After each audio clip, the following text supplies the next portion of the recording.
هسه رئيس الوزراء هم فقير نفسنا. السلام عليكم ورحمة الله وبركاته. هاي مناشدة إلى رئيس الوزراء المحترم محمد إشاع السوداني من شخص يلم قواطع خطية حيدر، مقدم على التعيين. هاي التعيينات الجدد قدم عليه هذا المسكين خطية حيدر. حيدر انت تناشد من هو؟ رئيس الوزراء.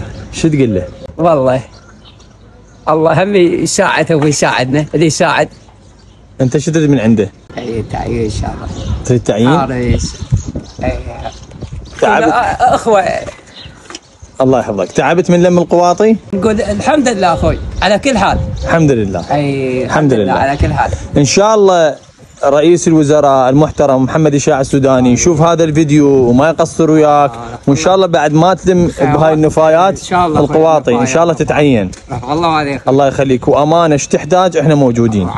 وانا راح اوصل هذا الفيديو من خلال صفحاتنا من خلال المواقع الى معالي الوزير، وان شاء الله ما يقصر وياك. لا الله يستر عليكم وعلينا ويحفظهم ويحفظنا.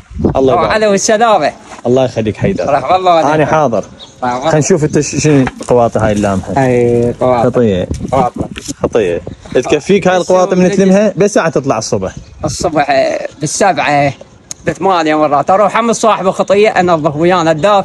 وهم اساعده خطيه كنس للمحل وهاي اساعده خطيه. وعلي شلون انت اخو صاحب تساعدنا واساعدك الله يساعدك. الله يهديك. ايش تتوقع رئيس الوزراء راح يعينك لو لا؟ والله يا اخو فقط يا والله احنا انت وهو احنا كنا فقره. وعلي هسه رئيس الوزراء هم فقير نفسنا. هو فقير؟ يسعدنا غير الله. ان شاء الله ما يقصر وياك.